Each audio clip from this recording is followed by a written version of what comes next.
자, 좋습니다. 이제 7시 2분이 지났고요. 또 먼저 와주신 분들이 더 오래 기다리지 않게 슬슬 시작해 보도록 하겠습니다.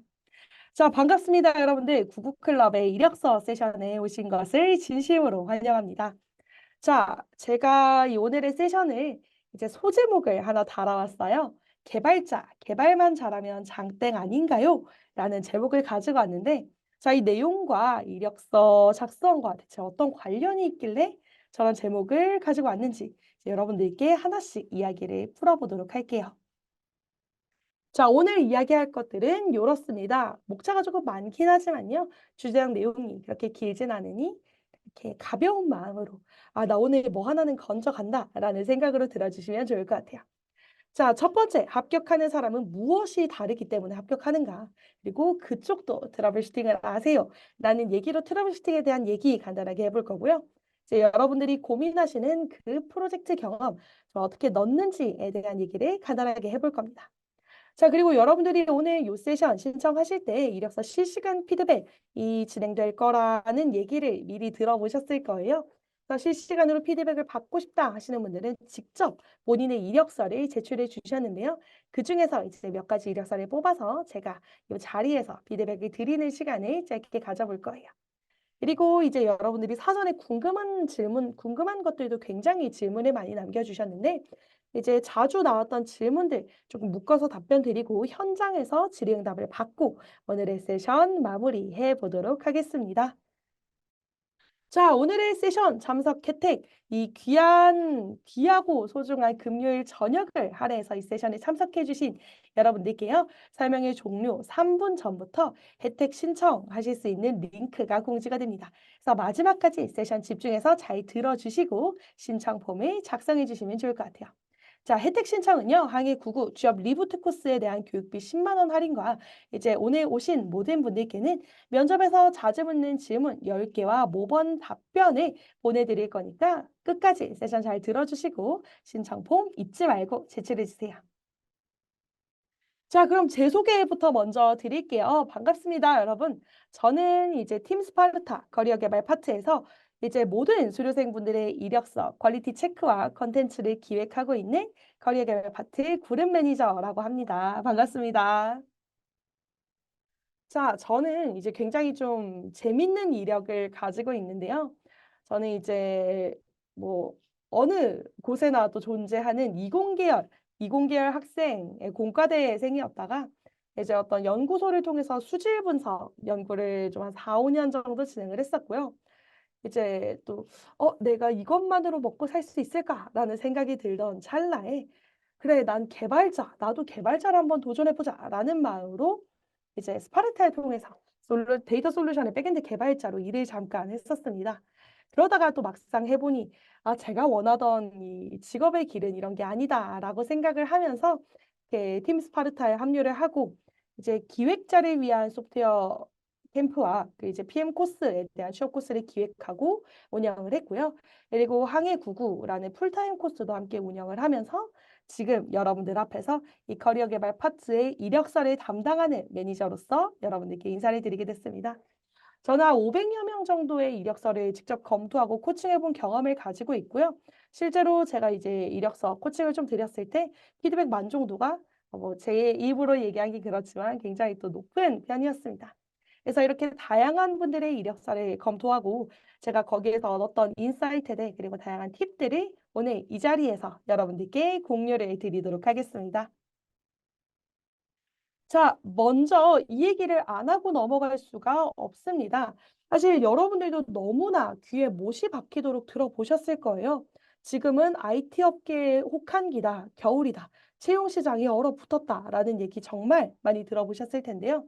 이 IT 업계의 채용 시장은 겨울, 혹한기, 강추위, 이게 정말 사실인지, 그렇다면 이제 우리는 정말 취업이 어려운 것인가에 대한 고민들 여러분들 정말 많이 하고 계실 거예요.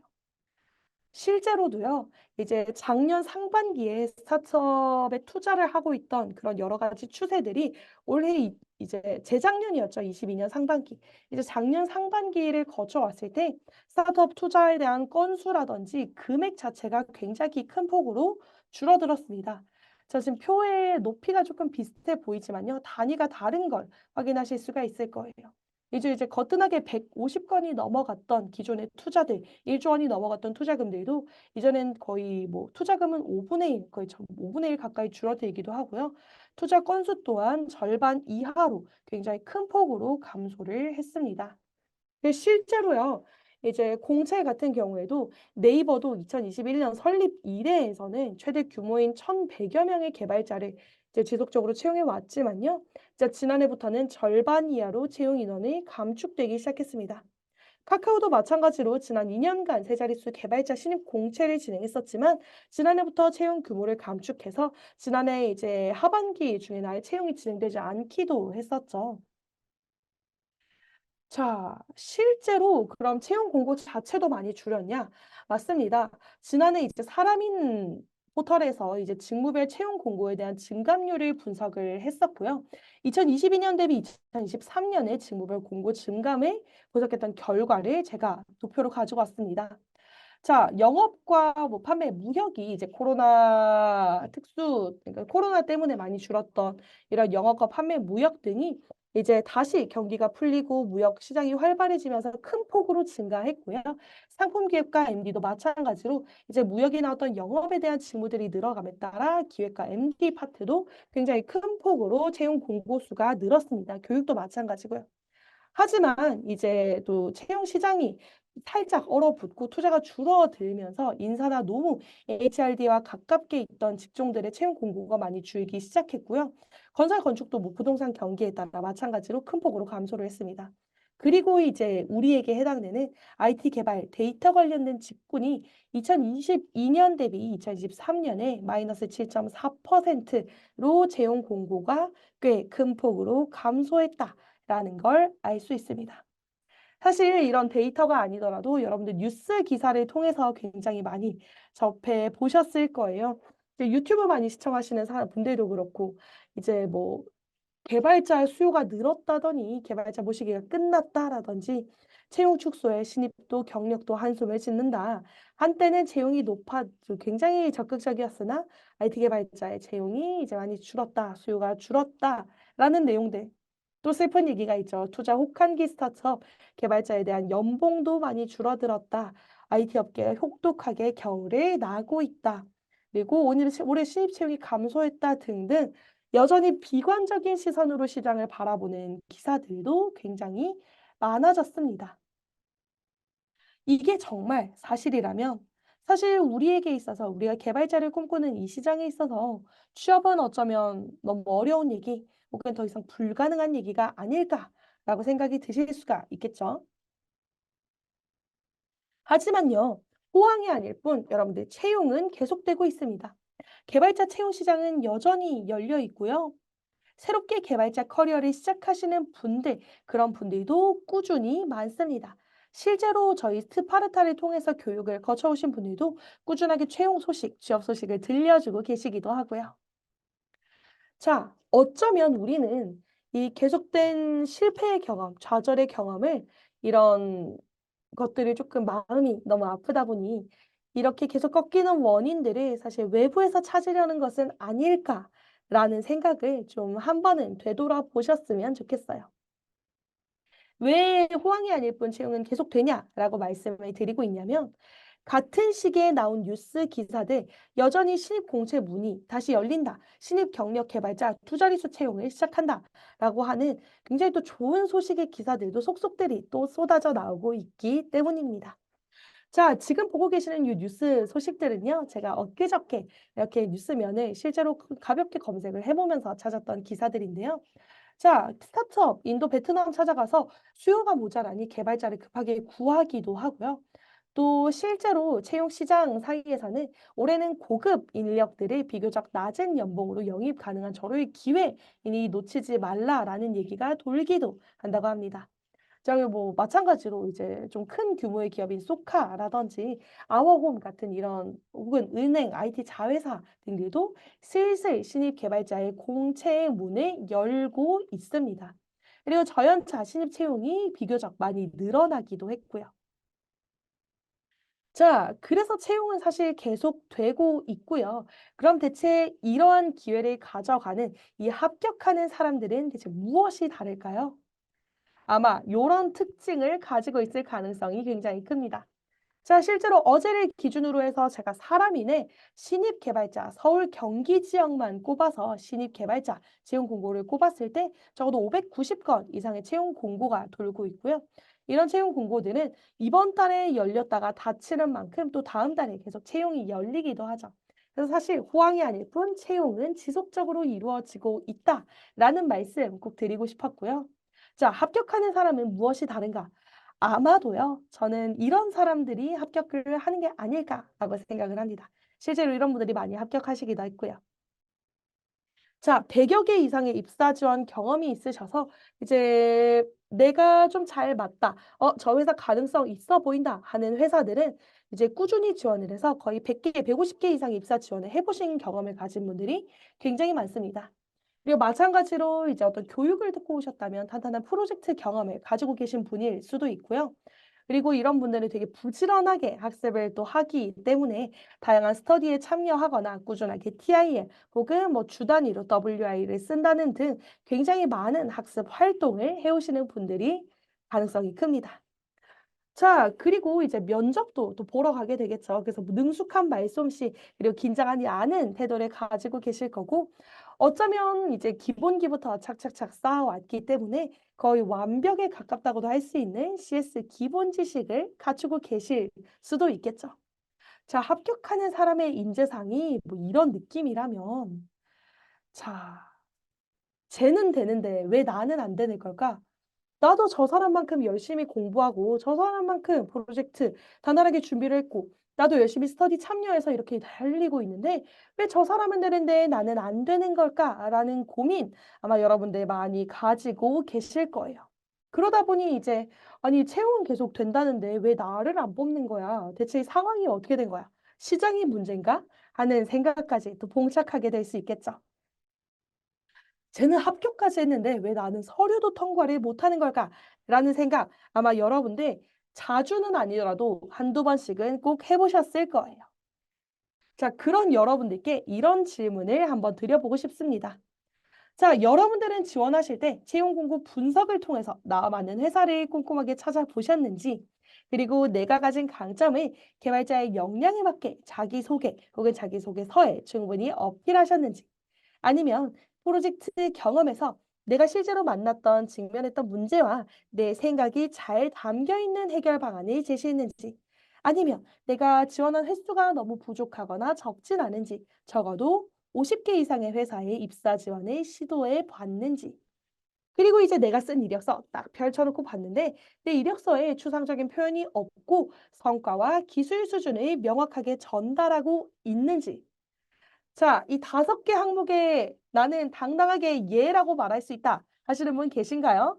계시면 한번 채팅창에 살짝 손을 들어봐 주셔도 좋을 것 같아요.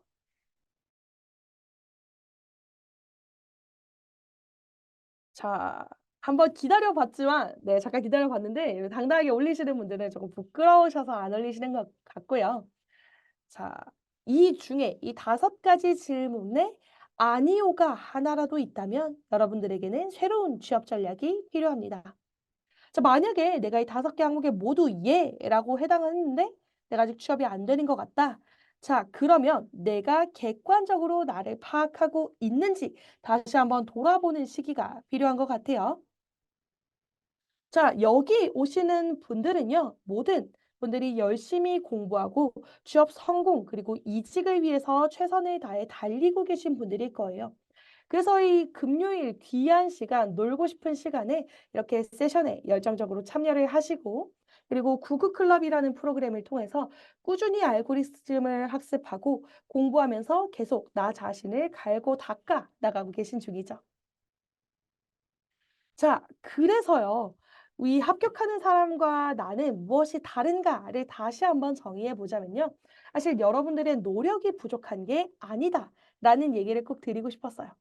자, 중요한 것은 내가 이제 회사에서 원하는 인재인가, 나는 그들이 원하는 모든 수준에 부합했는가를 판단하고 거기에 맞춘다라는 개념이 아니라요.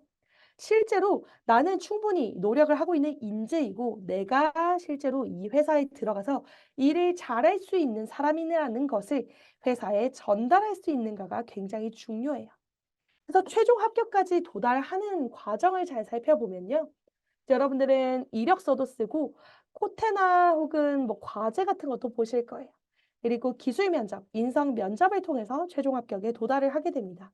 그 수많은 과정들은요, 여러분들이 일을 잘할 수 있는 사람인지 아닌지를 검증하는 굉장히 뭐 촘촘한 설계가 되어 있고, 그래서 이력서를 검토하고, 여러분한테 코테도 풀게 하고, 과제도 드리고, 이제 다양한 기술 면접 질문 혹은 좀 답변을 못할 만한 약간 뭐 함정이 섞인 질문을 통해서 여러분들이 수차례 검증하기도 하죠. 자, 그런 것들을 잘 뚫어나갈 준비가 되어 있다면 사실 여러분들은 이미 회사에서 원하는 인재일 것입니다. 다만 내가 그 한 단계를 넘지 못하는, 서류를 통과하지 못하는 건 내가 인재라는 것을 회사에 잘 전달하는 게 쉽지 않기 때문이에요. 자, 회사는요, 이력서를 통해서 역량을 확인하고요.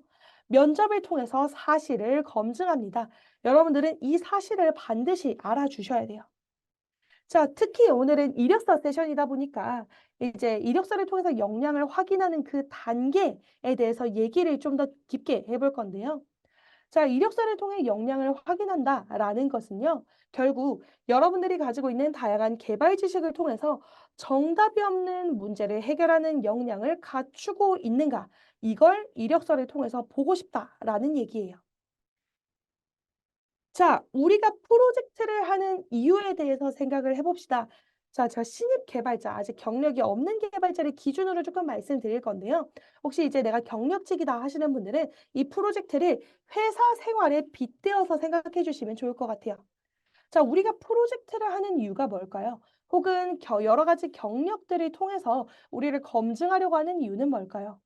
자, 팀 단위의 프로젝트 혹은 개인 단위의 프로젝트는요, 다양한 문제 상황을 겪을 수 있는 그런 상황을 만들어주는 역할을 해요. 그래서 우리가 교육 과정에서 하는 프로젝트든 혹은 회사에서 하는 프로젝트든 결국은 실무에서 겪을 수 있는 문제 상황을 만들어주게 되고요.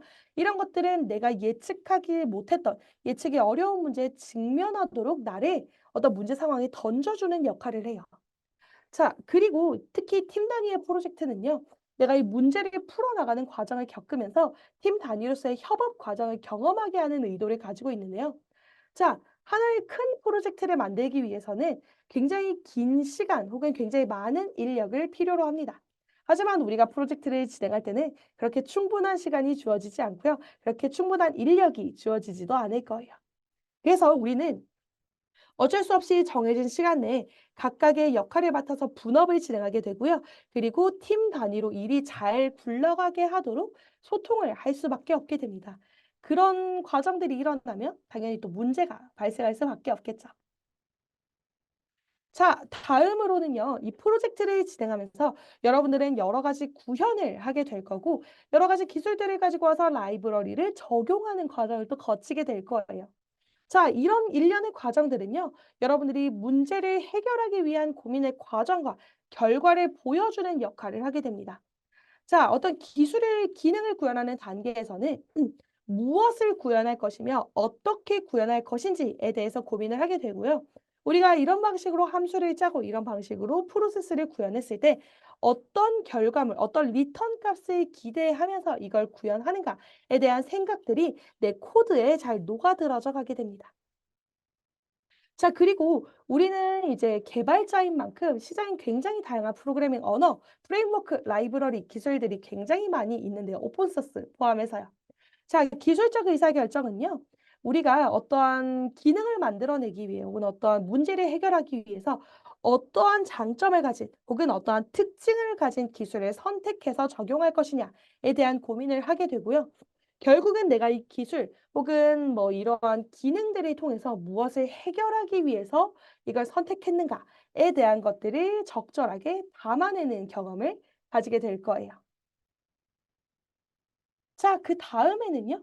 이제 내가 어떤 MVP 모델을 구현을 했다면 이 그다음 단에는 어떤 성능을 개선하거나 혹은 구현했던 기능을 더 편리하게 더 좋게 만드는 작업들을 많이 하시게 될 거고 이제 유지 보수라든지 혹은 업데이트 과정에서 테스트 코드를 적용하는 과정을 또 거치게 될 거예요. 이러한 일련의 작업들은요, 결과에 대한 적합성을 검증하고 이제 성능 개선, 그리고 내가 여태까지 뭐 테스트 코드를 돌려서 커버리지를 보는 그런 방식들을 통해서 이 코드가 얼마나 탄탄하게 짜여 있는지 혹은 얼마나 기능적으로 내가 예측한 만큼 잘 동작하는지 성과를 제시하는 역할을 합니다. 자, 그래서 이런 성능 개선의 작업들은 문제에 대한 우선순위를 결정하게 되는데요. 자, 아까 우리는 한정된 기간 동안에서 한정된 인원으로 프로젝트를 작업한다라고 말씀드렸죠. 자, 그러면 우리는 그 한정된 리소스를 바탕으로 여러 가지 문제를 해결해야 되기 때문에 어떤 것부터 해결할 거야? 어떤 것부터 처리하지? 라는 고민을 굉장히 많이 하게 됩니다.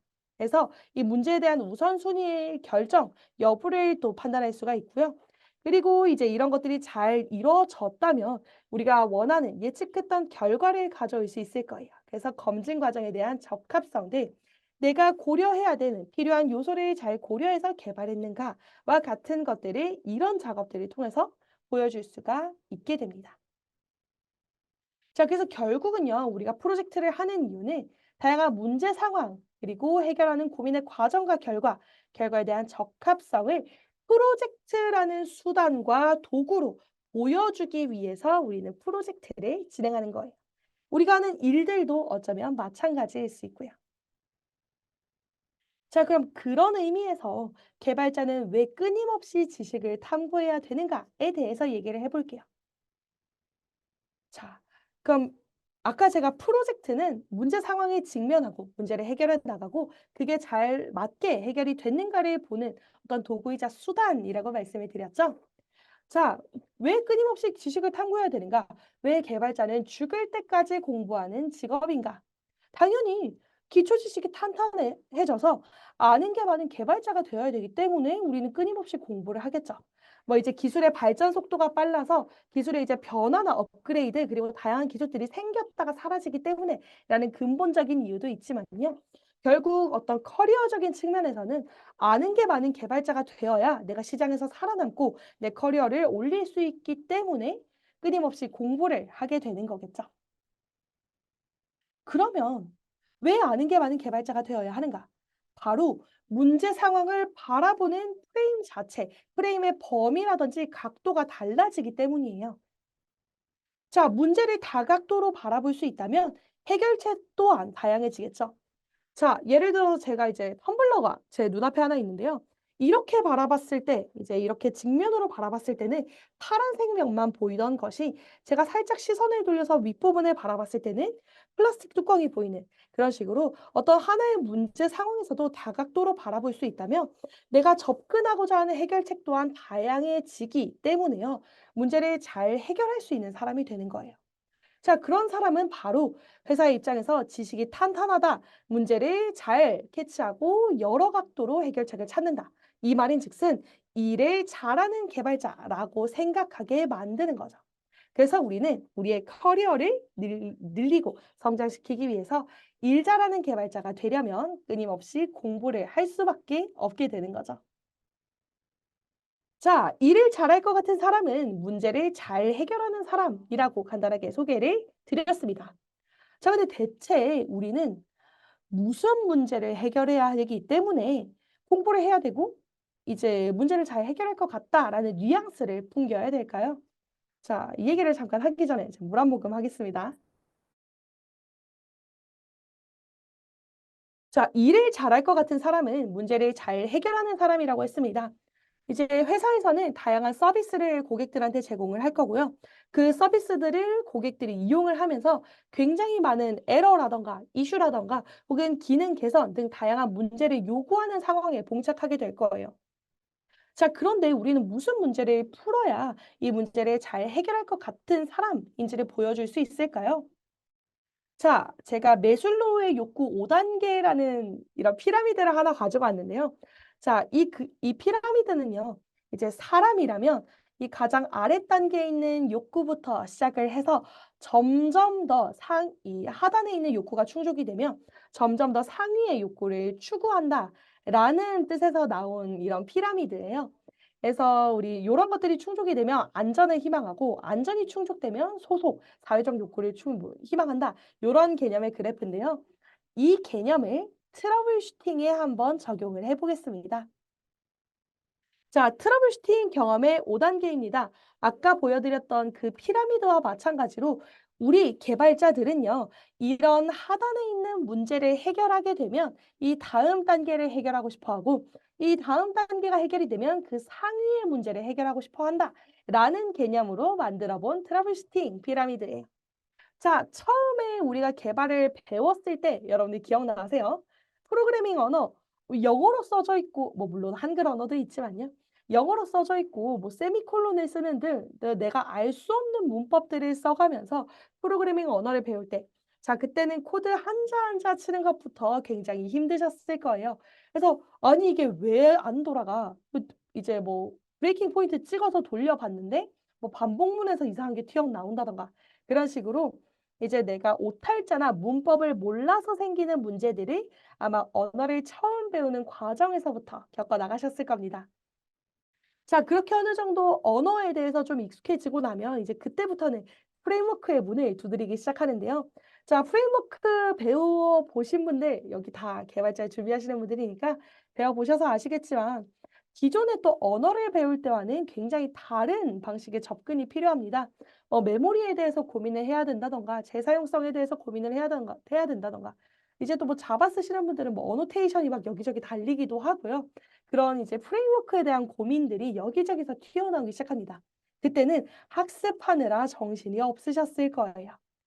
자, 그렇게 이제 프레임워크의 지식까지 어느 정도 채우고 나서요. 이제는 '내가 프로젝트를 해 볼까.'라는 단계에 돌입을 하게 되면 내가 뭔가를 구현해 내는 데는 약간의 어려움이 있거나 혹은 뭐 조금 그렇게 어렵지 않게 해냈어. 그런데 이제 기술적 의사결정 단계에 돌입하면서부터는 내가 이걸 구현을 해야 되는데 혹은 이런 기능을 만들어내야 되는데 이런 라이브러리가 있고 저런 라이브러리가 있네.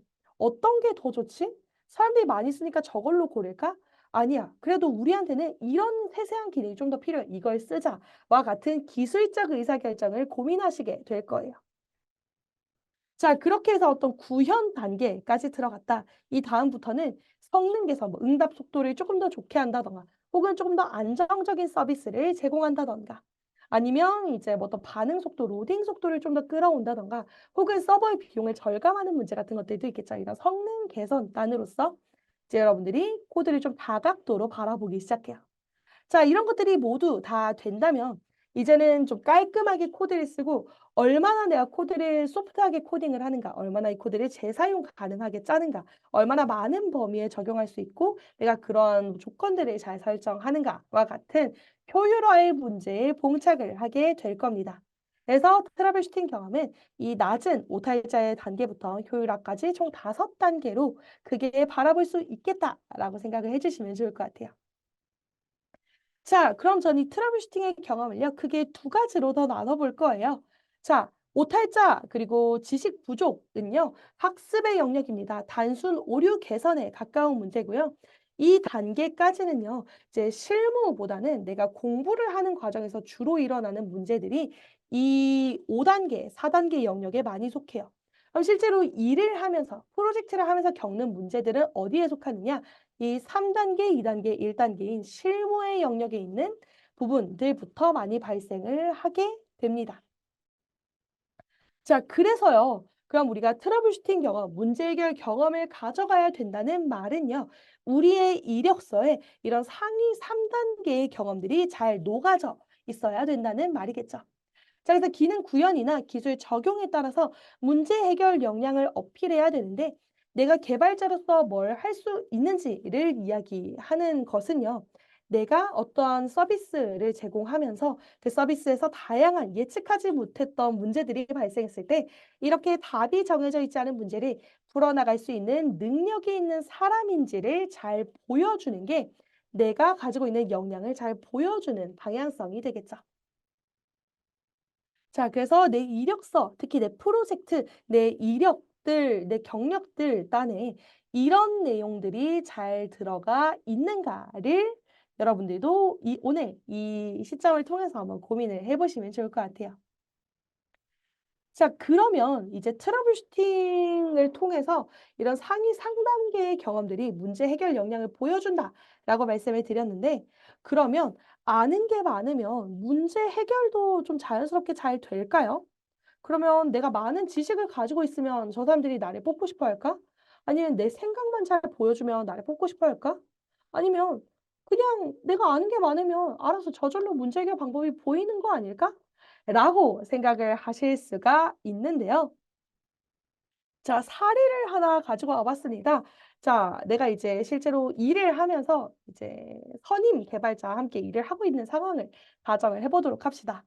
자, 이렇게 열심히 개발을 하다가 이제 어떤 이슈가 하나 터졌어요. 그래서 얘기를 합니다. 자, 제가 이 문제 살펴보니까 이게 원인인 것 같아요라고 해서 내가 알고 있는 지식을 바탕으로 문제를 정의하는 데까지는 성공을 했죠. 자, 이제 선임 개발자가 물어봅니다. 문제 정리 잘하신 것 같아요. 그럼 이게 원인이라고 하셨는데 이거 어떻게 해결하면 좋을까요? 자, 그런데 내가 문제에 대한 원인만 파악해 봤지 해결 방법에 대해서 한 번도 고민해 본 적이 없는 사람인 거예요. 그래서 "어 저 그까진 생각 안 해 봤는데요?" 라고 대답을 하게 됩니다. 자, 이게 바로 문제 해결 역량의 부재예요. 자, 이렇게 대답하는 순간 어떻게 되냐. 분위기가 싸해지고 "알겠습니다. 그냥 하던 거 계속해 보시죠." 라고 이제 상황이 종료가 돼 버리겠죠. 자, 그런데 문제 해결 역량을 가지고 있는 사람은요. 지식이 조금 부족하더라도 일을 대하는 태도가 달라집니다. 자, 이 문제 제가 사실 지식이 조금 부족해서 잘은 모르겠지만요. "이런 게 원인이 아닐까요?" 라고 이제 선임 개발자한테 얘기를 던져 봤어요. 자, 그래서 선배 개발자가 이런 얘기를 좀 지식을 더해서 붙여주네요. "아, 그게 문제가 아니고요. 사실 이 문제는요. 요 부분이 좀 더 핵심이에요." 라고 해서 지식을 더해주는 역할을 해 주셨어요. 자, 그 아는 게 늘어나니까 그렇군요. 그러면 이게 문제였다면 이걸 한번 이렇게 시도해 보면 해결되지 않을까요?" 라고 하는 적극적인 문제 해결 자세를 보여주게 된다면 "좋은 생각이에요. 한번 시도해 보시죠." 라고 이제 내가 조금 더 기회를 넓혀갈 수 있는 그런 업무 경험을 또 얻게 될 수 있는 거죠. 자, 그래서 사실 신입 개발자, 제가 신입 개발자 입장에서 많이 얘기를 해 드리는데요. 신입 개발자를 바라보는 이 시니어 개발자의 눈에는요. 사실 무엇을 더 월등히 잘한다, 월등히 못한다라기보단 어느 정도 비슷한 수준의 눈에서 신입을 바라보게 됩니다. 자, 그럼 신입 개발자가 이제 합격을 하는데 좀 보여줘야 되는 역량은요. 단순히 '내가 많이 알고 있습니다.'라는 것보다 제가 가지고 있는 지식이 비록 적을지언정 저는 문제 해결을 위해서 적극적으로 노력하고요. 항상 이 상위 단계를 고민하기 위해서 최선을 다하고 있습니다.'라는 걸 보여주는 게 중요하겠죠. 자, 결국 그러면 회사에서 원하는 인재는요. 지식을 기반으로 문제를 정의하고 해결에 대한 고민을 주도적으로 하는 사람을 원합니다. 실제로 채용 공고를 살펴보면요. 쿠팡, 이제 작년에 주니어 신입 개발자 공고를 보면 자기주도적이고 복잡한 문제를 해결하는 걸 좋아하는 사람. 그리고 네이버, 작년 공고, 누구도 정답을 알지 못하는 문제를 풀고, 이런 걸 풀고 싶어 하는 열정과 차근차근 풀어갈 끈기. 자, 그리고 알집, 알약, 알서비스로 유명한 이스소프트죠. 적극적이고 능동적으로 타인과의 업무 및 커뮤니케이션에 임하는 사람. 이 지금 보여드리는 이 채용 공고는요. 이 각각의 회사들이 자격 요건, "우리는 이러한 인재여야 우리 회사에 들어올 수 있어요."라고 하는 자격 요건을 제가 샘플로 따서 가지고 온 겁니다. 자, 그래서 이제 결국 회사에서 원하는 인재는 지식을 기반으로 문제를 정의하고 해결에 대한 고민을 주도적으로 하는 사람이라고 말씀드렸죠. 그러면 우리는 이력서에 이런 내용이 잘 담겨 있어야 된다라는 얘기를 좀 드리고 싶었습니다. 자, 빌드업이 굉장히 길었죠. 하지만 제가 이 빌드업을 굉장히 길게 쌓아온 이유는요. 이러한 맥락을 명확하게 이해하는 것이 바로 좋은 이력서를 작성하는 핵심이기 때문입니다. 자, 이제 이력서 작성하는 얘기로 조금 넘어가 볼게요. 자, 우리가 뭘 보여줘야 되는지 요 앞에서 말씀드렸죠. 해결에 대한 고민을 주도적으로 하는가를 보여줘야 하니 이제 어떻게 보여주는지를 같이 살펴보려고 해요. 자, 지금 여러분들이 보시는 화면 왼쪽에 이제 동그라미 반원에 대한 뭔가 그림이 보이는데요. 자, 이 골든 서클이라는 이론을 통해서 우리가 가지고 있는 문제 해결 역량을 증명하는 방법에 대해서 이야기를 해드릴 거예요. 자, 이 골든 서클 이론이라는 것은요. 서비스 기획단에서 많이 사용하는 생각 모델 이론을 말하는데요. 이 골든 서클 이론을 활용해서 여러분들의 이력서에 힘을 실는 방법을 살짝 소개해 드릴게요. 이 골든서클 이론의 핵심은요, 내가 문제라고 생각했던 내용에 대해서 충분하게 다른 사람을 공감시키고 나의 구현 결과물에 대해서 타당하다, 그거 맞는 것 같아, 라고 타인을 설득하는 이게 이 골든서클 이론의 핵심입니다. 이 생각 모델의 핵심부터 하나씩 살펴보면요. 생각하는 단계는 why부터 how, what 이렇게 바깥으로 흘러간다라고 생각해 주시면 돼요. 자, 첫 번째는 목적입니다. 구현 이유에 대해서 설명하는 과정이고요. 여러 가지 상황 중에서 왜 나는 이걸 구현해야만 했는가? 왜 나는 이걸 시도해야만 했는가? 왜 이거를 문제라고 생각했는가를 먼저 짚어주시는 게 필요합니다. 자, 다음에 생각해야 되는 건 과정이에요. 자, 우리가 목적에 대해서 먼저 이야기를 했으니 이 목적을 달성하기 위해서 어떤 과정을 거쳐서 구현했는가? 결국 문제 해결을 위해서 어떠한 시도를 했는가를 설명해 주는 게 필요합니다. 자, 그다음에는 무엇을 제시하느냐? 바로 결과입니다. 자, 목적에 대해서 얘기하고 과정까지 설명했으니 이 과정을 거쳐서 나온 성과, 결과물을 제시하는 거죠. 그래서 내가 어떤 시도를 해서 어떤 결과를 얻을 수 있었는가를 말하는 게 중요합니다. 자, 그래서 여러 과정에 따라서 고려했던 거 얻어낸 성과들이 있을 거예요.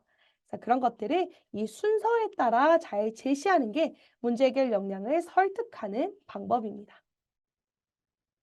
자, 그래서 제가 이제 신입 개발자 수준에서 어떠한 하나의 개발 구현 사례를 가지고 와서 이제 골든 서클 방식으로 설득하는 방법, 그렇지 않은 방법을 두 개를 보여드릴 건데요. 여러분들도 한 번씩 이 맥락을 따라오면서 어떤 방식이 더 납득이 잘 되고 설득이 잘 되는지 함께 살펴보겠습니다. 자, 이번 첫 번째 예시는요. 일반적인 서술 방법이에요. 이제 앞에 이야기했던 이 골드서클 이론과는 다르게 역순으로 들어가는 경우가 굉장히 많습니다. 여러분들 대부분은요. 아마 이력서를 쓸 때 이런 방식으로 많이 쓰실 거예요. 자, 먼저 결과부터 제시합니다. 내가 중고거래 서비스에서 실시간 채팅을 구현했다고 해요. 그럼 이제 이력서를 딱 쓸 때 이제 여러분들 생각의 흐름이 내가 프로젝트에서 뭘 했더라? 실시간 채팅 구현했었지. 라고 해서 이렇게 내용을 먼저 써요. 그다음 과정을 되짚어봅니다. 채팅 구현할 때 뭐 썼더라? 웹소켓 썼었지. 그래서 뭐 웹소켓은 뭐 양방향 통신을 하게 하는 거니까 서버 내용을 클라이언트한테 전송하는 웹소켓을 썼다고 과정을 한번 적어보자라고 해서 적어요. 그다음 어떻게 되느냐? 이제 의도를 생각해요. 자, 이거 트러블 슈팅을 쓰라고 하면 이걸 왜 했는지에 대한 생각을 자꾸 담으라는 얘기를 많이 들었는데 왜 썼더라? 이제 왜 했는지가 중요하다고 했던 기억이 조금 나니까 이유를 이제 그때 고민을 하게 돼요. 채팅? 유저 간 소통이 필요하니까 구현했다. 뭐 이 정도면 충분하지 않을까라는 생각으로 이렇게 역순으로 생각의 방향이 흘러가게 됩니다. 자, 그래서 나온 결과물이 어떻게 되냐? 자, 이력서에 쓰면 요런 방식으로 써질 거예요. 그래서 웹소켓을 활용해서 실시간 채팅 서비스를 구현했는데 유저간 소통을 위해서 구현했다 정도로 이력서에 남게 되는 거죠. 자, 그럼 이걸 본 인사 담당자들은 어떻게 판단하게 될까요? 어, 웹소켓 써봤구나. 딱 요 정도에서 끝나는 거예요. 그래서 내가 왜 웹소켓을 적용해서 실시간 채팅을 구현해야만 했는지에 대한 맥락을 파악하지 못하고 그냥 웹소켓 써봤구나 정도로 내 이력서를 판단하게 되는 거죠. 자, 이제 골든서클 이론을 적용해서 똑같은 내용이지만 목적부터 제시하는 방향으로 한번 가볼게요. 자, 먼저 중고거래를 해야 되는데 그래도 유저들끼리 어떤 중고거래에 대한 대화는 해야 되지 않을까? 적어도 약속 장소는 잡아야 되니까. 그래서 뭐가 필요하다? 이런 대화를 위해서 유저 간의 소통을 위한 창구가 필요했다. 라고 먼저 정의를 해봤습니다. 자, 그리고 나서 이 창구가 필요하니 그 창구를 어떻게 구현할지에 대한 과정을 고민하는 거예요. 그래서 그래서 중국어를 하기 위해서 일정을 잡고 나면 그래도 짧으면 몇 시간, 길게는 뭐 며칠이 지나서도 거래를 하니까 이 대화 내용이 휘발되지 않도록 하는 게 중요하겠네. 그러면 텍스트로 기록을 좀 남겨 놓으면 좋지 않을까? 라는 고민을 해요. 그래서 대화 내용을 남길 수 있게 텍스트 형태의 소통 방식을 고민했다고 합니다. 자, 그래서요. 이 대화 내용을 좀 지속적으로 주고받을 수 있게 그리고 텍스트 형태로 남아 있을 수 있도록 양방향 통신이 가능한 웹소켓을 써서 채팅을 구현하면 되겠네라고 해서 결과물을 이렇게 제시를 했어요. 자, 아까랑 똑같은 내용인데 생각의 방향이 조금씩 다르죠. 그래서 이 내용을 이력서에 담으면 어떻게 되는가? 자, 유저가 소통을 위해서 실시간 채팅 서비스를 구현을 했는데 이 구현하기 위해서 양방향 통신을 지원하는 웹소켓을 썼고 이 텍스트 형태의 대화를 서버에 저장해서 확인할 수 있도록 채팅방을 네, 채팅 방식으로 적용을 했다. 라는 걸 이력서에 담아볼 수가 있네요. 똑같은 내용이지만 뭔가 조금 더 있어 보입니다. 근거가 조금 더 충만해 보이고요. 자, 이렇게 이력서에 서술이 된다면, 아, 명확한 목적이 있어서 양방향 통신을 사용하고 싶어서 웹소켓을 썼구나, 라는 걸 인사 담당자에게 전달할 수가 있겠죠. 자, 이렇게 같은 내용이라도요, 설득의 방향성에 따라서 전달하는 임팩트가 조금씩 달라요. 그래서 여러분들이 이제 일을 하면서 혹은 교육을 통해서 이 다양한 프로젝트를 진행하면서 겪었던 수많은 문제들과 이를 해결했던 경험들이 why, 목적, how, 과정, what, 결과의 순서로 풀어주시는 것이 문제 해결 역량을 잘 설득할 수 있는 좋은 방법이다. 라고 말씀을 드리고 싶습니다. 자, 지금은 제가 굉장히 이해를 돕기 위해서 굉장히 심플한 예시를 가지고 왔지만요. 여러분들이 이제 그간 경험했던 프로젝트와 경력들은요, 훨씬 더 복잡한 과정들을 가지고 있을 거예요. 그래서 이런 것들을 목적, 과정, 결과의 순서에 따라 잘 정리를 하고 그 내용을 이력서에 담아주시는 게 중요합니다. 자, 막간의 퀴즈, 이제 좀 긴 시간 얘기를 드려서 막 환기도 할 겸 간단한 퀴즈 하나 풀어보도록 하겠습니다. 자, 두 개의 문장이 있는데요. 다음 중에 골든 서클 방식을 반영한 문장은 1번과 2번 중에 어떤 것일까요? 자, 채팅창에 번호 하나씩 남겨주시면 네, 감사드리겠습니다. 자, 압도적인 숫자들이 올라오고 있네요. 중간중간에 1도 보이고요. 자, 2번, 2번, 2번, 2번 올라옵니다. 자, 1번 올려주시는 분들도 있고요. 자, 맞춰주시는 분들 상품은 없습니다. 상품으로 제가 여러분들께 뿌듯함을 드릴게요. 자, 좋습니다. 많은 분들이 응답 올려주고 계신데요. 정답은 1번입니다. 자, 1번과 2번 같은 내용인데 그 이야기를 서술하는 방향의 흐름이 조금 다르죠. 자, 여기서의 목적 why는요. 여러 조건으로 검색할 수 있도록이라는 목적을 가지고 있고요. 그리고 쿼리 DSL을 적용해서 DSL을 포함해서 검색하게 했더니라고 하는 과정이 담겨 있습니다. 그래서 어떻게 됐냐? 내가 처음에 한식과 양식이라는 그런 두 가지 조건보다 검색할 수 있는 결과가 훨씬 다양해졌다라고 하는 결과를 가지고 있죠. 그래서 실제로 골든서클을 반영한 문장은 2번이라고 생각을 해주시면 됩니다. 자, 많은 분들이 1번과 2번을 잘 구분해 주셨는데요. 이렇게 내가 어떻게 목적, 과정, 결과를 서술하는지에 대해서 여러분들이 조금 바로 또 파악을 해 주셨으니 내 이력서도 그런 방식으로 서술되어 있는지를 한번 또 살펴보는 시간을 가져보시면 좋을 것 같아요. 자, 그래서 이제 오늘 이제 준비한 내용은 요 정도이고요. 세션 내용은 요 정도가 되고요. 이제 실제로 이 이력서 세션을 통해서 저희가 사전으로 추첨을 받았었죠. 실시간 피드백을 해드리겠습니다라고 해서 제가 이력서를 한 3개 정도 가지고 와봤는데요. 미리 제출해 주신 이력서를 같이 살펴보면서 어떤 부분을 고쳐 나가면 좋을지를 이제 이 자리에서 같이 한번 보여드리도록 하겠습니다. 자, 예지님의 이력서입니다. 예지님이 이력서 굉장히 또 깔끔하게 잘 써주셨는데요. 가장 먼저 첫 번째로 짚어드리고 싶었던 거, 노션 이력서로 쓰시는 분들 커버 이미지 넣지 마세요. 자, 혹시 예지님 자리 계시면 채팅창에 메시지 하나 남겨주세요. 자, 노션 이력서 쓰시는 분들 중에 어떤 컬러감이나 톤을 맞추기 위해서 이렇게 커버 이미지를 넣으시는 분들이 있는데요. 자, 딱 이력서를 켰을 때 가장 먼저 보이는 게 예지님의 얼굴이나 어떤 성향, 그리고 특징이 아니라 커버 이미지가 대뜸 보여요. 자, 그리고 이걸 조금 분량을 약간 줄여본다라고 할게요. 자, 그럼 첫 페이지에 커버 이미지가 굉장히 크게 차지하고 예지님의 어떤 내용들이 담겨 있어요. 아마 요것은 이제 introduce 부분을 쓰고 이 프로젝트 파트를 밑으로 내리기 위해서 의도하신 걸 수도 있는데요. 자, 이력서를 검토하는 사람의 입장으로서는 분량이 많으면 부담을 느끼기 때문에 가능한 장수를 줄여주시는 게 좋습니다.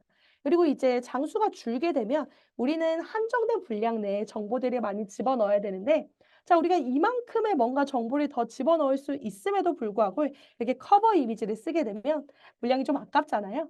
그래서 커버 이미지는 노션 이력서를 쓰시는 데는 가급적 네, 지양해 주시면 좋을 것 같습니다. 사실 저는 이모지도 빼라고 말씀드려요. 이모지를 넣게 되면 이 약간의 공백이 생기거든요. 그래서 커버 이미지, 이 아이콘, 페이지 아이콘은 가급적 제거를 해서 훨씬 더 깔끔한 이력서를 만들어 주시면 좋을 것 같다라는 얘기 드리고 싶고요. 자, 그리고 이제 사진. 저는 개인적으로 이렇게 개인의 어떤 약간 성격이 드러나 보이는 긍정적인 사진을 굉장히 선호하는 편입니다. 저는 굉장히 좀 "잘 쓰셨다."라고 좀 말씀을 드리고 싶고요. 내가 이제 좀 증명 사진이나 깔끔한 사진 같은 것들이 없다면 요즘에 이제 또 프로필 사진들 워낙 또 잘 나오니까 프로필 사진 같은 거 하나 찍어 두시면 이력서에도 쓰시고 링크드인이나 블로그에도 쓰실 수 있어요. 그래서 그런 사진 하나 준비해 두시면 좋고요. 그런 게 없으시더라도 그냥 배경이 깔끔하게 잘 나온 내가 환하게 웃는 사진 혹은 나의 긍정적인 이미지를 잘 보여줄 수 있는 사진 선택하시는 거 전 추천드립니다. 자, 그리고 포트폴리오 노션 공부 페이지라고 해서 이게 하이퍼링크로 구성되어 있다라는 거 표시 잘 해주셨어요. 자, 그리고 인트로듀스 부분은 제가 내용을 별도로 검토하지는 않겠습니다. 이제 내용을 좀 보게 되면 조금 더 길어질 것 같아서 일단 넘어가고요. 자, 저는 스킬 부분을 조금 말씀드리고 싶었는데 사실 우리가 인사 담당자가 보기 편한 이력서를 만드는 게 중요하다라고 말씀을 제가 계속 드리고 있잖아요. 사실 이 스킬 단에서 봤을 때 이 사람이 뭘 할 수 있냐 보다는 어떤 걸 할 수 있고 거기다 더해서 어떤 걸 얼마만큼 할 수 있느냐를 사실 더 많이 궁금해해요. 그래서 프로젝트를 통해서 여러 가지 스킬 썼던 걸 보고 기tab을 통해서 코드를 뜯어보면서 '아 이 사람이 이 정도 수준까지 할 수 있구나.'를 찾아가는 건데요. 자, 스킬단에서 '내가 이런 것들을 쓸 수 있다.'라고 얘기를 하는 것 더하기 내가 레디스를 어디에 써 봤고 어느 정도로 활용 가능하다 정도를 이제 같이 설명을 해 주면 이제 '아 이 사람이 이 정도 스킬을 이 정도 수준으로 구현할 수 있구나.'라고 하는 정보가 한 번에 좀 빠르게 입력이 될 수 있기 때문에 저는 스킬을 쓸 때는 내가 어떤 스킬을 쓸 수 있고 어느 정도까지 혹은 어떤 수준으로 구현이 가능한지를 같이 설명을 붙여 달라라고 말씀을 드리는 편입니다. 자, 그러면 뭐 상중하라든지 혹은 뭐 100% 90% 프로그레스 바로 표현을 해도 되나요? 라고 물어보시는 분들이 있는데 개인적으로는 별로 추천드리진 않습니다.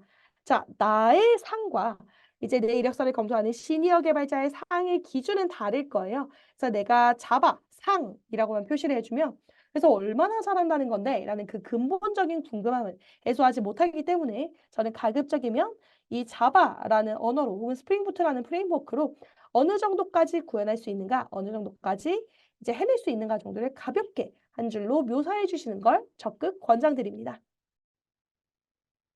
자, 그리고 레이아웃은 요새는 이렇게 단을 나눠서 구성하는 게 되게 일반적이에요. 여기도 마찬가지로 주요 기술이라고 해서 코드 블럭 써 주셨죠. 저는 코드 블럭 빼고 가볍게 가시는 걸 조금 추천드리고요. 자, 제가 여기서 주로 말씀드리는 건 이 서비스 소개를 조금 말씀드리고 싶은데 저는 개인적으로 예진님께서 이렇게 서비스 소개 써 주신 거 좀 칭찬드리고 싶어요. 카카오랑 토스의 결제 API를 연동해서 결제 시스템을 구현했다. 이 서비스의 목적이 굉장히 명확하게 들어가거든요. 그리고 분산 서버 환경에서 신뢰성 있는 결제 시스템을 제공하는 걸 목적으로 했다. 자, 보통은 여기 서비스 소개 쓰시는 것 중에서요. 저희 서비스는 고객이 결제를 해보는 경험을 유도하기 위해서 서비스를 구현했어요라고 하시는 그런 서술 방식을 쓰시는 분들이 있는데요. 자, 우리는 개발자 이력서를 쓰는 거잖아요. 그래서 이 프로젝트가 어떤 고객을 타겟으로 했냐라는 내용보다는 어떤 기술을 담아서 어떤 문제를 해결하려고 했냐라는 기술적인 측면으로 서비스 소개를 달아주시는 게 중요합니다. 자, 그런 의미에서는 이제 결제 API를 연동했다라는 거 알 수 있고 분산 서버 환경에서 신뢰성 있는 결제 시스템을 제공한다라는 목적이 명확하겠죠. 그런 의미에서 이러한 서술 방식은 잘했다라고 얘기를 좀 드리고 싶어요. 다만 이제 예지님의 이력서에서 조금 짚어드리고 싶었던 건 그 내가 구현했던 어떤 기술 그리고 어떤 목적으로 썼는지까지는 나와 있는데 여전히 문장이 조금 긴 편이긴 해요. 그래서 이거는 두 갈씩 표현으로 조금 바꿔주시면 훨씬 더 직관적으로 전달하는 게 좋은데요. 그래서 예를 들어서 보상 트랜잭션 구현, 피지사와의 결제정보 데이터 정합성을 보장하기 위함이라고 순서를 살짝 바꿔주시면 이제 이 이력서를 검토하는 사람으로 하여금 아, 얘가 이걸 했구나, 페이지네이션 했구나, 그리고 이제 분산락을 썼구나, 혹은 이제 세션 관리 레디스로 했구나라는 그 핵심 기술 어떤 걸 썼는지 명확하게 인지하고 그 다음에 이어지는 문장에서 '이걸 하려고 이걸 썼구나.'라는 게 조금 구조적으로 이해가 돼요. 그래서 우리가 어떤 뭐 논리를 펼칠 때 혹은 글을 쓸 때 두 가지식으로 쓰라는 얘기를 많이 하잖아요. 그래서 내가 했던 결과물들을 앞단으로 조금 끌어 주시고 "제가 이걸 했는데요. 이거 하려고 했어요."라고 하는 방식으로 약간의 배치를 바꿔 주시는 작업을 해 주시면 같은 문장이어도 내용을 이해시키는 데는 훨씬 더 직관적으로 다가올 거예요. 그렇게 한번 바꿔주시면 좋을 것 같다라는 생각을 했고요. 이 프로젝트 디테일에 보면 GitHub으로 들어가서 이 리드미에다가 내용들을 굉장히 많이 써 주셨어요. 그러면은 자, 우리 또 리드미를 읽게 만들어야 되잖아요. 자, 그럼 리드미를 읽게 만들려면 어떻게 해야 되느냐? 여기서 살짝의 힌트를 주시면 좋아요. 자, 무슨 말이냐? 분산락 한번 찾아볼까요? 자, 회원가입 로그인, 주문, 분산락 이용해서 동시성 이슈 처리했다. 라고 해주셨고, 단건 결제, 프로세스 쭉쭉쭉 있고, 조회 분들이 있었습니다. 음, 자, 3개 API가 필요했고,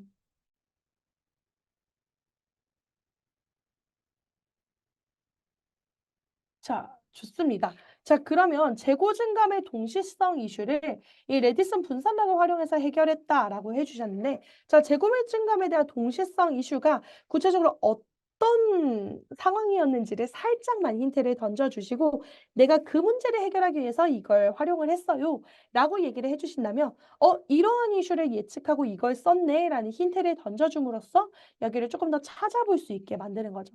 하지만 내용이 여기서 조금 그치는 것 같아서 여기에 대한 것이 조금 더 설명이 있으면 좋을 것 같다라는 생각을 했고요. 아마 지금 보니까 단건 결제에 대한 얘기가 조금 더 디테일하게 들어가 있어서 페이지네이션 고려를 했고 자, 타임아웃 했고 데이터 발라베이지에서 한다. 그래서 실패 처리에서 상태가 다를 수 있었다. 발품에 가정했고 트랜지션 했었다.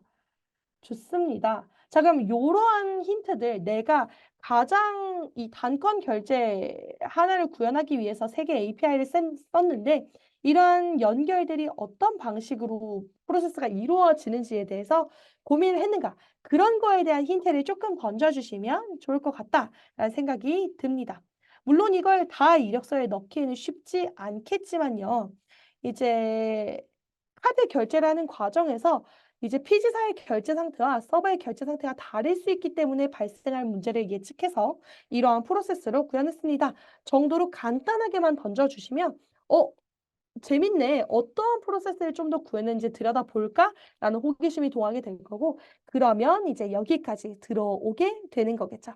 그런 식으로 약간의 미끼를 던져주시는 작업을 해주시면 좋겠다라는 생각이 드네요. 자, 그리고 생산자 소비자 패턴, 성능 개선.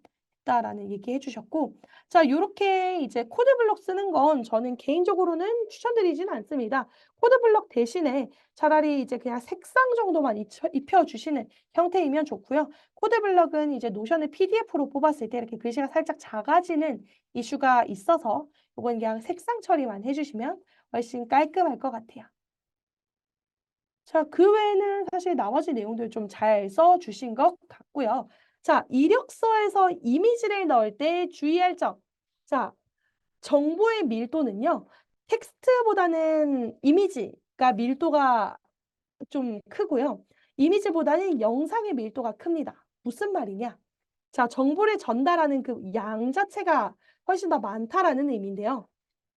자, 예를 들어서 프론트엔드 개발자 하시는 분들, 프론트 단의 영역에서 내가 어떤 우리 화면의 UI를 설명하는 과정을 글로 쓰라고 하면 한 페이지, 두 페이지가 넘어갈 거예요. 그런데 이걸 사진 한 장으로 보여주세요라고 하면 캡처만 하면 되죠. 그럼 읽는 사람은 글로 쓴 걸 다 하나하나 읽을 필요 없이 내가 원하는 정보를 이미지에서 찾아서 보기만 하면 돼요. 그래서 정보의 밀도가 높다라는 건데요. 그만큼 정보의 밀도가 높기 때문에 시선을 확 끌어가는 역할을 하기도 해요. 그럼 이미지를 넣을 때 사실은 이렇게 텍스트로 된 이력서를 보다가 이미지가 딱 들어가면 눈길이 자동으로 여기로 오게 됩니다. 자, 그러면 이미지를 통해서 뭔가 그래도 정보를 전달하는 게 필요하겠죠. 그래서 저는 이제 이렇게 이미지를 넣으실 때 단순히 어떤 서비스 배너를 넣는 것보다 그래도 우리 서비스의 어떤 UI 구조라든가 UI 구성 같은 걸 한 번이라도 보여주는 게 훨씬 더 이 프로젝트를 각인시키는 효과를 적용을 하니 그래서 저는 가급적이면 이제 서비스의 UI를 이미지로 넣는 걸 고려를 해보시라 정도로 말씀드리고 있어요. 그래서 이런 것들은 로고라서요. 로고보다는 사실 내가 보여주고 싶은 건 서비스에 대한 로고가 아니라 이런 내용들이 있잖아요. 그래서 내용이 조금 더 집중할 수 있도록 서비스 UI를 간단하게 보여주고 그리고 내용이 집중할 수 있도록 배치를 해주시는 게 좋을 것 같습니다. 자, 그 프로젝트를 많이 해 주셔서 내용이 조금 많은 것 같고요. 지금 이제 3장 정도의 분량으로 이루어져 있는데 저는 커버 이미지 빼고 약간의 문장 정리를 하면 2장 반, 가능하면 2 장까지도 줄일 수 있을 것 같습니다. 그렇게 한번 작업을 해 보실 수 있겠다라는 생각이 드네요. 자, 혹시 여기까지 해서 예진님 궁금하신 거 있으신가요?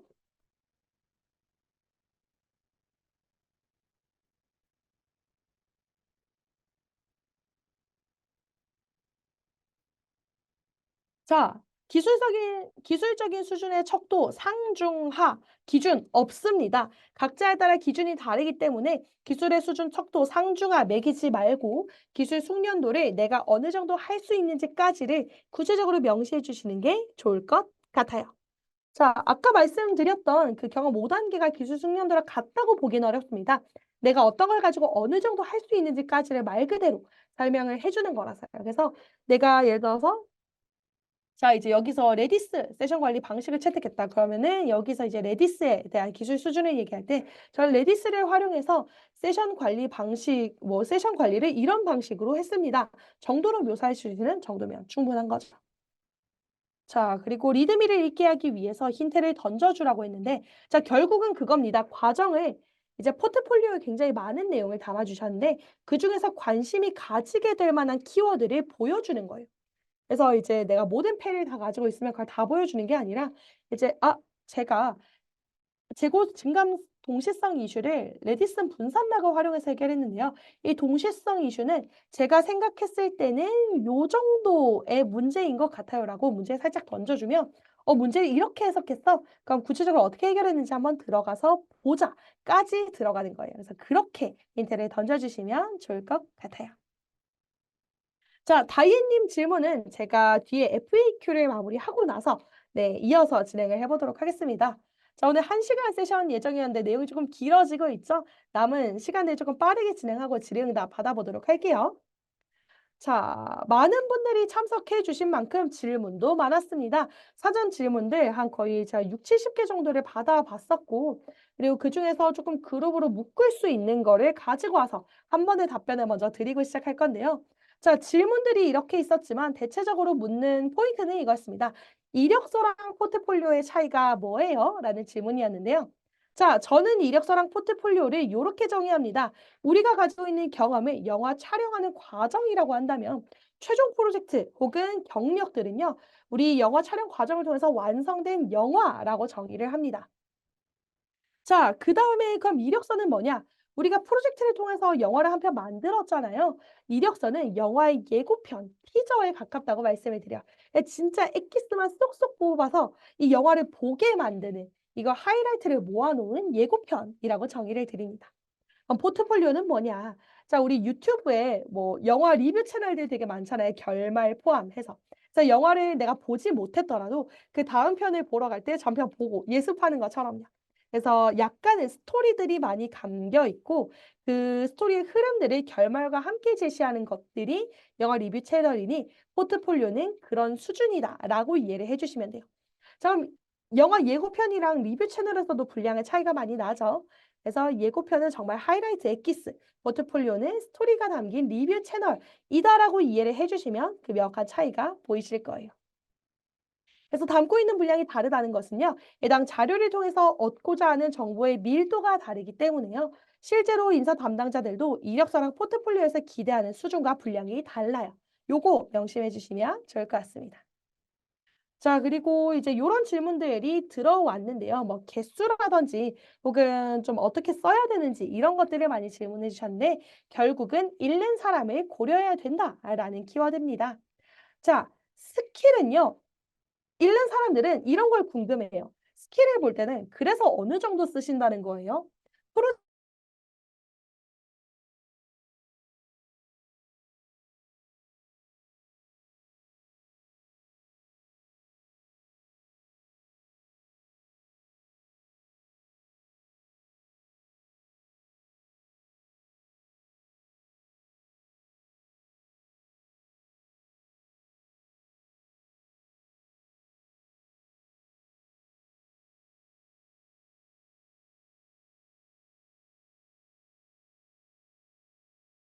자, 혹시 저만 튕겼는지 잘 모르겠지만 제가 네, 나갔다 온 것 같습니다. 자, 지금 잘 들리시나요, 여러분들? 네, 좋습니다. 저도 깜짝 놀랐는데요. 자, 갑자기 이제 보이지 않는 벽에 의해서 튕겨 나갔다 온 것 같네요.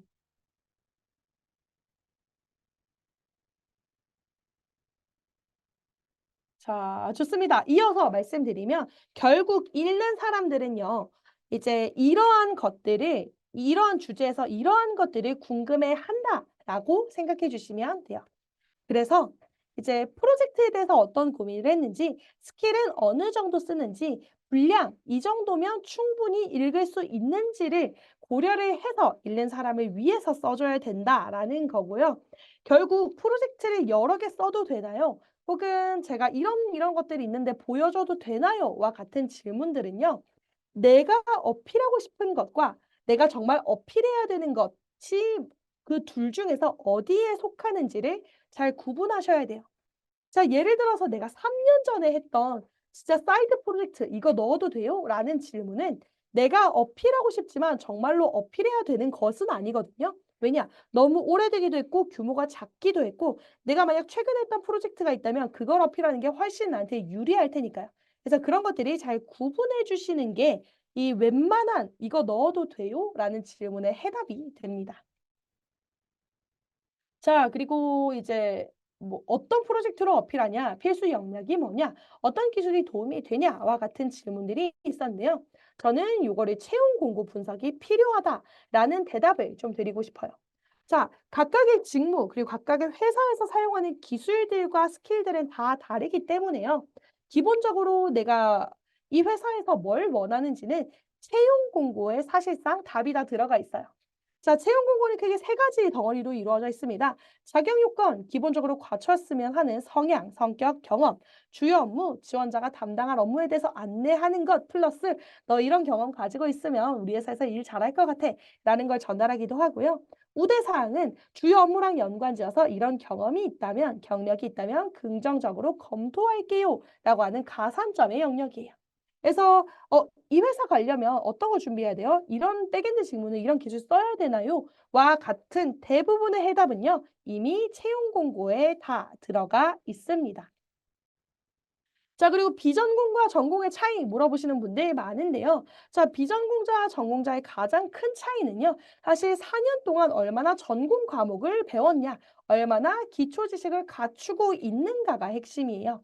그래서 비전공자는요, 전공자만큼의 공부를 하지 않았기 때문에 그만큼의 수준을 갖추고 있다라는 것들이 블로그라든지 개발 실력이라든지 혹은 스터디 등을 통해서 여러 가지 메꿔 나가 주시는 게 필요하고요. 전공자는 비전공자에 비해서 이만큼을 배웠을 거라 당연히 인지하고 있으니 적어도 내가 그 부분만큼은 완벽하게 갖추고 있어야 된다라는 점을 명심해 주시는 게 필요합니다. 각각 조건이 다르기 때문에 기대하는 수준도 달라요. 그래서 내가 전공자라면 내가 기본적인 지식을 잘 갖추고 있는가를 반드시 점검해 보셔야 되고요. 비전공자라면 전공자는 어느 정도의 수준을 갖춰야 되는지라는 거 잘 고민해 보시고 그런 지식들을 내가 빈틈을 메꾸는 작업에 조금 더 집중을 해 주시면 좋을 것 같습니다.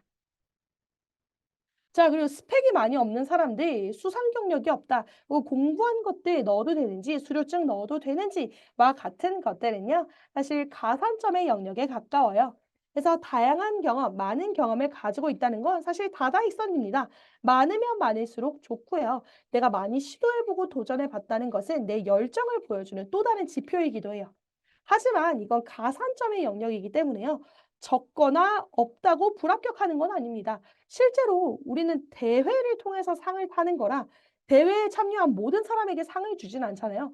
당연히 상을 가지고 있는 사람은 적을 수밖에 없습니다. 그래서 이건 적다고 불합격하는 게 아니라 있는 사람이 조금 더 가산점을 주겠다라는 의미라고 가볍게 생각을 해주시면 되고요. 이러한 것들이 내 합격, 불합격을 결정하는 요소는 아닙니다. 다만 이건 명심하셔야 돼요. 내가 다양한 경험을 많이 가지고 있는데 그럼에도 불구하고 내가 공모전도 많이 해보고 수상 경력도 많은데 떨어진다라고 하면 그런 것들이 매력 있어 보이지 않기 때문일 가능성이 높습니다. 그래서 가독성을 잡아주시거나 혹은 강조하는 역량을 조금 바꿔보시거나 하는 것처럼 보여주는 방식에 문제가 없는지를 점검해 보셔야 돼요. 자, 그리고 이제 해야 될 것, 하지 말아야 될 것, 뭘 준비해야 되는지, 어떤 프로젝트에 다시 리팩토링 해야 되는지와 같은 질문들은요. 저는 이렇게 단호하게 답변 드려요. 공부하지 마시고요. 사이드 프로젝트 하지 마시고요. 자격증도 하지 마세요. 라고 얘기를 해요. 무슨 말이냐? 취업 활동을 병행하면서 이걸 하시는 건 너무 좋아요. 공부도 하시는 건 좋고요. 사이드 프로젝트도 하시는 건 좋고 자격증도 같이 따시는 거 너무 좋죠. 하지만 이것만 하지 마시라라는 의미고요. 개인적으로 사이드 프로젝트를 하실 때는요. 내가 어떠한 서비스, 어떠한 도메인을 고른다가 아니라 어떠한 기술을 써보겠다라는 목적으로 접근하시면 좋아요. 자, 실제로 어떤 서비스라든지 뭐 예를 들어서 자, 우리는 이커머스 서비스의 사이드 프로젝트를 한번 해보자 라는 얘기를 하지 마시고 우리는 검색 기능이 특화된 프로젝트를 한번 해보자 라고 해서 이커머스 향해 쇼핑몰을 따오는 게 훨씬 더 좋다라는 얘기를 드리는 건데요. 자, 우리가 어떤 서비스를 고르게 되면요. 이 기본적인 구성을 갖춰야 되기 때문에 막 메인 페이지, 로그인, 회원가입, 마이 페이지부터 시작을 해요. 근데 그거 이전에도 해봤던 걸 가능성이 굉장히 크거든요. 근데 해봤던 걸 또 하면서 시간을 쓰게 되고요. 실제로 내가 기술적으로 챌린징할 시도를 해보기도 전에 이미 이제 팀원들이 막 흐지부지 돼서 연락이 잘 안 되고 프로젝트가 막 마무리가 안 되고 이런 경우를 제가 너무 수없이 많이 봤습니다.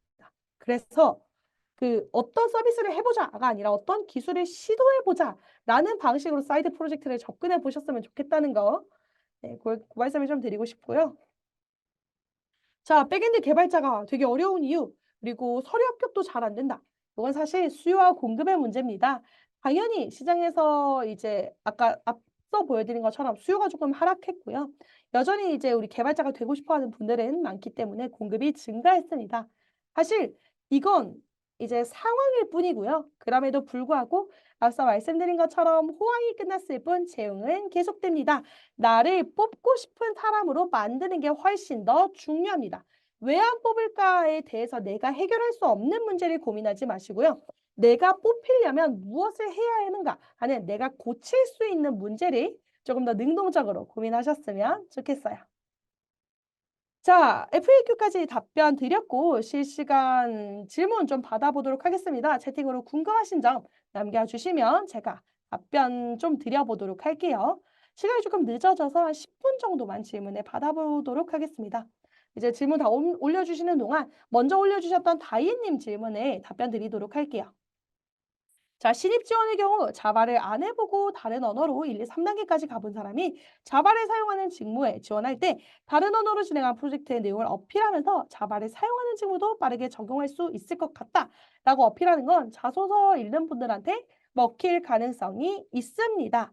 자, 무슨 말이냐면요. 제가 아까 시니어 개발자의 눈에서 신입 개발자의 수준은 비슷하다라고 말씀드렸죠. 실제로 어떤 기술을 써봤느냐는 경험의 유무의 차이이지 신입 개발자한테 요구하는 건 이 사람이 얼마나 주도적으로 문제를 이끌고 내가 이거를 도전해 보겠다 하고 끈기를 가지고 계속 도전해서 해결하느냐를 보고 싶은 거거든요. 지식은요, 내가 공부를 좀 더 하면 되고요. 시니어 개발자가 가르쳐 주면 빠르게 해소할 수 있어요. 하지만 문제 해결 역량은 그렇게 쉽게 얻어지는 게 아니거든요. 그래서 실제로 이제 저희 스파르타 출신의 부트캠프 수료생분들 중에 스프링을 공부했지만 노드 개발자로 취업하시거나 노드를 공부했지만 스프링으로 취업하시는 혹은 장고를 공부했지만 노드로 취업하시는 그런 사례들이 꽤 많이 있었습니다. 그 말인즉슨 내가 언어를 구애받아서 이런 걸 어필하는 게 아니라 내가 이런 방식으로 문제를 죄송해요. 해결해 본 경험이 있고 그래서 저는 개발자를 잘 할 수 있어요라고 어필하는 게 먹혔기 때문이에요. 그래서 저는 전혀 문제 없다라고 생각합니다. 자, 그리고 포트폴리오도 노션으로 작성하는 게 좋을까요? 웹사이트도 괜찮을까요? 저는 이건 그 작업 속도의 문제라고 생각하는데요. 초반에 작성을 하실 때는 문서 툴, 노션이나 워드 같은 걸로 빠르게 내용을 작성해 보시고요. 디자인 요소를 좀 더 해야겠다라는 생각이 드시면 웹사이트로 도전을 해보시는 건 추천드려요. 하지만 이제 뭐 어떤 편집이라던가 그런 레이아웃 변경 이런 거에 대한 작업 속도는 노션이 훨씬 빠르기 때문에요. 내가 웹페이지, 특히 이제 프론트엔드 개발자분들은 CSS 작업의 성과를 좀 보여주시고 싶어서 웹페이지로 작업하시는 분들이 있는데 그런 특수한 목적이 있지 않다면 사실 저는 개인적으로 시간 낭비라 생각합니다. 자, 개발자 이력서에는 기술 스택, 프로젝트만 들어가야 되는지, 장단점, 성장 과정 등 이런 게 들어가면 안 되는 건지. 자, 장단점, 성장 과정 등 요즘에는 조금 많이 쓰는 추세예요. 자기소개라는 그 상단에 있던 내용 이외에도 자기소개서라는 이 우리 일반적으로 회사 지원하는 그 양식 있죠. 그런 질문들을 개별적으로 뽑아서 쓰는 경우가 많이 늘었습니다. 사실 이건 채용 과정이 어려워졌다라는 걸 반증하는 이유기도 해요. 그만큼 어려워졌기 때문에 나에 대한 얘기를 더 많이 하면서 쓰는 분들이 굉장히 많이 늘어났는데요. 저는 써도 상관없다. 다만 이력서의 제일 뒷장에 넣어서 제가 우리는 기술직이잖아요. 그래서 기술적인 부분을 먼저 어필하고 그 이외에도 사실 저는 이런 성격적인 좋은 점이 있어요 하고 뒷단에 묘사를 해주시는 게 더 좋다라는 말씀을 드리고 싶네요. 자, 이력서에 다른 직무 경험 써도 되는지 저는 써도 되는데요. 가능한 개발 경험과 연관 지을 수 있는 경험을 쓰라고 말씀드려요. 자, 아까 제가 저를 소개해 드릴 때 저 연구 개발직 경험 있다고 말씀드렸잖아요. 제가 처음에 개발자 이력서 쓸 때는 저는 이제 연구 개발 일을 하면서 그러니까 분석 연구를 많이 하면서 한 10만 건 이상의 데이터를 다뤄봤던 경험이 있고 그런 것들을 통해서 백엔드 데이터베이스 구조를 잘 이해하고 있습니다. 라는 방식으로 저를 어필했어요. 그래서 그런 방식의 어필은 좋은데요. 그냥 단순히 제가 이제 기획 업무를 해봤고요. 어떤 매출을 많이 내봤고요. 하는 것들은 그냥 참고 사항일 뿐 그게 나를 어필 포인트로 만들어주진 않습니다. 아, 이 사람은 그냥 일을 많이 해봤구나 정도에서 아마 그칠 거예요. 그래서 가능한 개발 역량과 매칭시켜서 어필하는 게 좋다라는 생각이고요. 자, 국비학원에 나온 사람은 채용 시장에서 어떤 인식인가? 자, 이거는 사바사입니다. 사바사인데요. 실제로 이제 어떤 부트캠프 출신을 필커를 걸어서 그냥 하우스처럼 탁 날려서 제거해 버리시는 회사도 있고요. 그게 무슨 상관이야. 일만 잘하면 되지라고 해서 그걸 이제 크게 상관하지 않고 포트폴리오랑 기탑을 중심으로 보시는 회사들도 있습니다. 하지만 이게 어느 게 더 많다 적다를 논하기는 조금 어렵고요. 다만 이제 이런 인식을 가지고 있는 회사도 있다. 저런 인식을 가지고 있는 회사도 있다 정도로 이해하시면 좋을 것 같아요. 그래서 뭐 국비 아니면은 전공 유무 아니면 학교 수준 이런 걸로 필터링하는 회사가 실제로 꽤 있습니다. 그런 회사들은 뭐 어쩔 수 없지. 하지만 내가 갈 수 있는 회사들은 그럼에도 불구하고 여전히 많기 때문에요. 다양한 곳에 노크를 해 보시고 서류를 지원해 보시는 것이 합격을 위한 지름길이 될 거예요. 자, 이력서는 깔끔하게 두 장 내로 마무리하고 보풀 프로젝트를 PPT로 전체적으로 보여주는 거, 전 나쁘지 않습니다만 요즘에 노션 포트폴리오가 증가하는 이유는요. 편집이 훨씬 더 용이하기 때문이에요. 포트폴리오를 프로젝트 PPT로 만드는 건요. 사실 신입 때만 할 수 있는 거고 나중에 내가 경력이 쌓이잖아요. 이제 그 작업은 귀찮아서 못하게 되실 겁니다.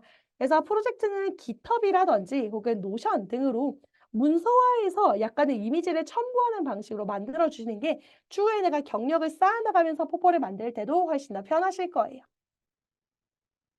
자, 현직자인데 작년에 코테에 몇 번 떨어진 후로 자신감이 없어서 이직 도전을 잘 못하겠다. 이런 건 어떻게 극복해야 되는지.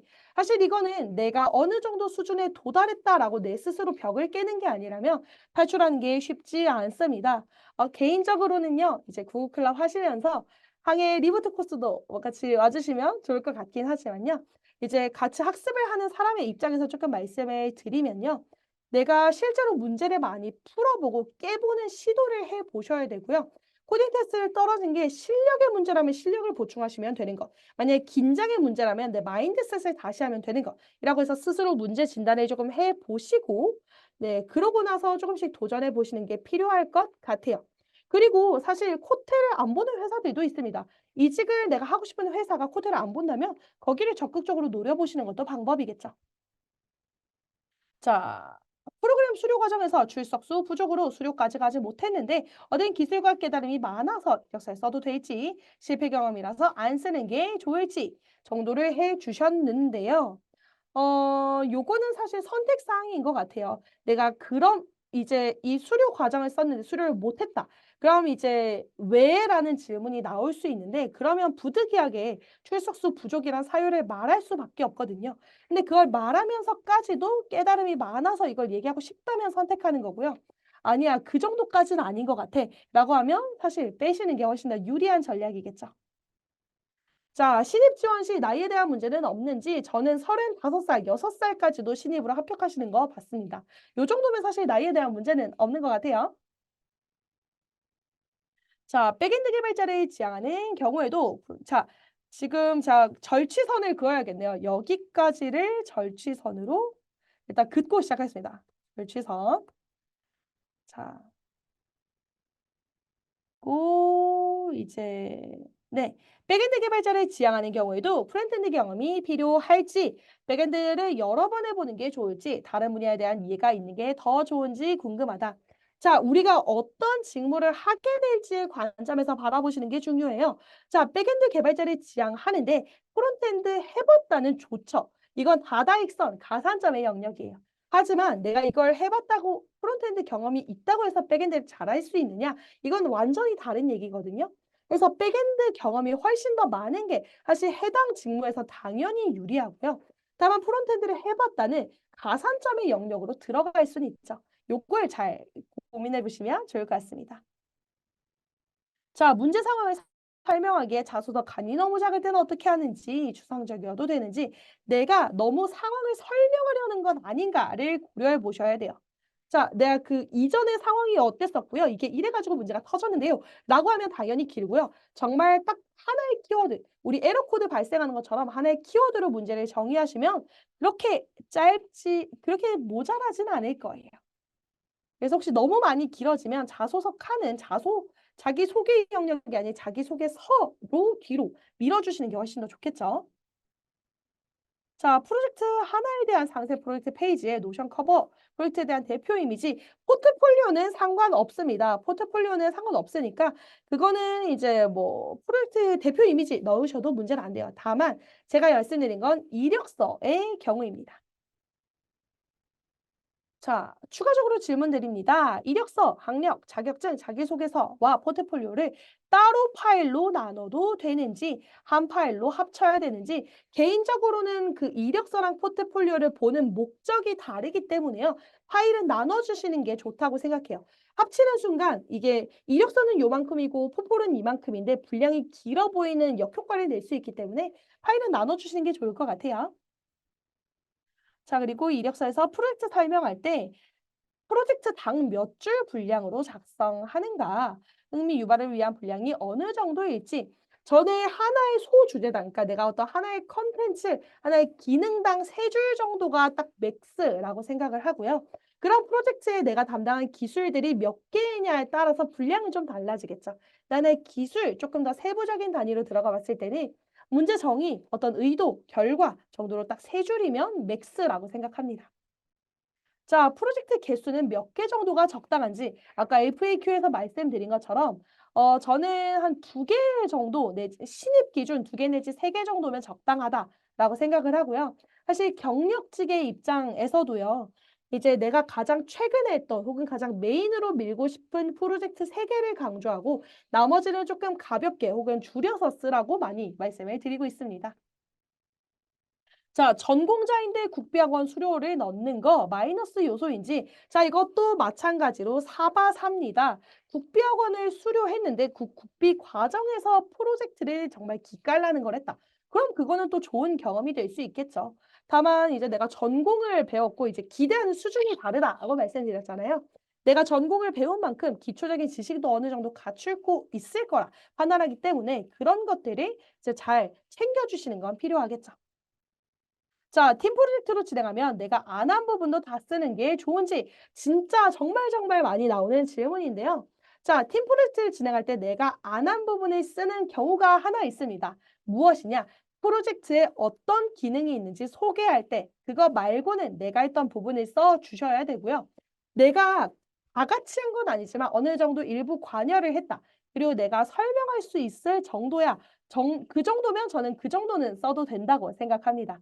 다만 내가 직접적으로 한 건 아니기 때문에 그만큼 더 복습과 공부는 필요하실 거예요. 자, 익명으로 질문이 들어왔고 마지막 질문 하나 있습니다. 이력서는 개발로 경험했던 모든 경험들을 포괄적으로 넣어도 되는지, 제가 궁금한 건 직무별 데이터, 프론트로 포폴을 따로 만들어야 되는지, 아니면 하나로 통합된 포폴로 지원해도 되는지, 일관성이 없다고 느껴질까 봐 궁금했다라고 해 주셨는데요.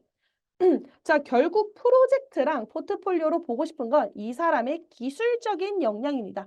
그래서 사실 이 기술적인 단위를 나누는 것도 방법이 여러 가지가 있어요. 내가 페이지 단위로 묶을 것이냐, 혹은 그 기술 단위로 묶을 것이냐, 아니면은 어떠한 그냥 프로젝트에 있던 모든 내용들을 다 써가지고 어떤 프로세스별로 묶을 것이냐. 굉장히 방법이 다양한데요. 내가 했던 경험들이 어떤 방식으로 묶었을 때 가장 잘 표현이 되는지를 고민하시고 그걸 선택해 주시는 게 필요해요. 내가 만약에 프론트 작업을 조금 더 기여를 했었다라고 한다면 프론트 단, 백엔드 단으로 나눠서 보여주는 게 당연히 유리할 수도 있겠죠. 자, 그렇게 답변을 마무리해보고, 자, 은서님 답변 딱 하나만 더 드리고 마무리할게요. 프로젝트 기여도 쓸 때 100% 사람 수로 나눠야 되는지, 나의 기여도를 수준으로 0에서 100으로 나누는 게 당연히 후자가 맞겠죠? 네, 당연히 후자가 맞을 것 같습니다. 이 기여도라는 것은요, 프로젝트에서 내가 얼마만큼의 역할을 가지고 있는가에 대한 거라서요. 근데 단순히 100을 사람 수로 나눈 것보다 내가 얼마나 기여를 했는지를 훨씬 더 궁금하게 할 거예요. 네, 개인 협업 상관없습니다. 자, 여기까지 해서 질의응답 마무리해 보도록 할게요. 자, 1시간이 예정되어 있었던 세션이었지만 어느덧 2시간에 가까운 시간이 흘러갔습니다. 자, 아우트로입니다. 이력서랑 면접이 취업에서 중요한 이유 말씀드리고 네, 마무리를 해 볼 거예요. 자, 내 모든 경험과 장점, 강점, 역량은요. 결국 이력서랑 포폴을 통해서 전달을 하는 거고요. 이 단방향으로 제공한다는 건 내가 온전히 인사 담당자한테 정보를 밀어 넣는다는 거예요. 그래서 내가 옆에 앉아서 설명을 해줄 수도 없고요. 뭔가 추가 정보를 전달할 수도 없어요. 내가 내면 끝이라는 겁니다. 그래서 이 단방향으로 제공하는 정보를 통해서 그대를 설득해야 되는 과정이기 때문에 이력서랑 포폴이 중요한 거예요. 자, 특히 이력서는요, 우리가 텍스트로 포폴로 이제 자세하게 설명을 또 쓰게 돼서 전달을 하게 되고, 특히 면접은요, 그들이 이제 1차적으로 내 이력서, 포폴로 만족했다라고 하면 이 이력서가 진짜 사실인지 아닌지라는 그 사실로 믿게 하는 이런 일련의 과정들을 질의응답 방식의 언어로 소통하는 검증 과정입니다. 그래서 당연히 이력서 포폴뿐만 아니라 면접도 글 쓰는 역량, 말하는 역량을 요구하고요. 단순히 개발만 잘한다고 아는 것이 많다고 취업할 수 있는 시대는 끝입니다. 그래서 우리는 왜 회사가 나를 뽑는 것이 이득인지를 설득할 수 있는 개발자가 되어야 합니다. 그래서 오늘의 세션 제목이 개발자, 개발만 잘하면 되는 거 아닌지, 아니라고 말씀드릴 수 있겠죠. 자, 오늘 이렇게 짧은 시간이지만 여러분들한테 많은 팁을 또 전달해 드리고 피드백을 드렸는데요. 자, 조금 더 긴밀하게 피드백 받고 역량을 성장시키고 싶다면 항해구구 취업 리부트 코스라는 것이 여러분들을 위해서 준비되어 있습니다.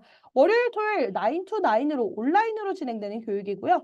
부트캠프 수료생이나 개발 유관 전공자를 선발해서 이 교육을 진행하고 있습니다. 온전히 취업을 위한 교육이고요. 취업 전까지 교육비 0원이고 취업을 성공했을 때 이제 160만 원의 교육비를 납부하게 됩니다. 얼리버드 마감 이번 주 일요일까지가 마감이니까 네, 잘 참고해 주시면 좋고요.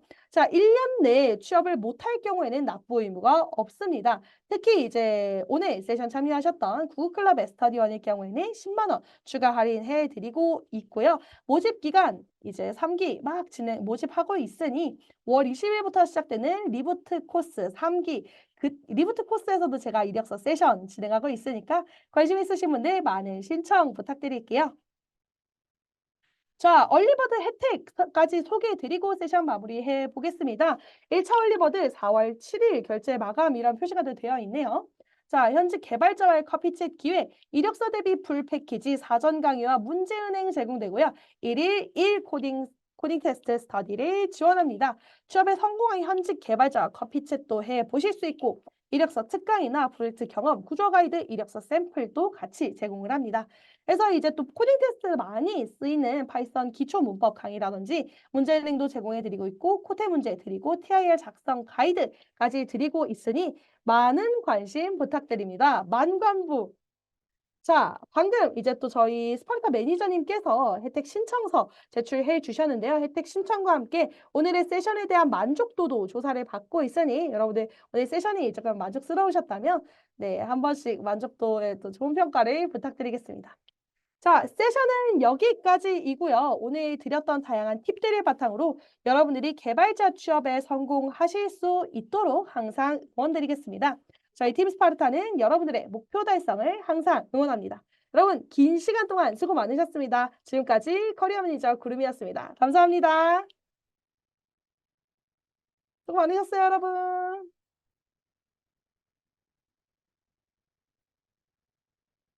리부트 코스에서도 또 뵐 수 있길 바랄게요, 여러분. 수고 많으셨습니다.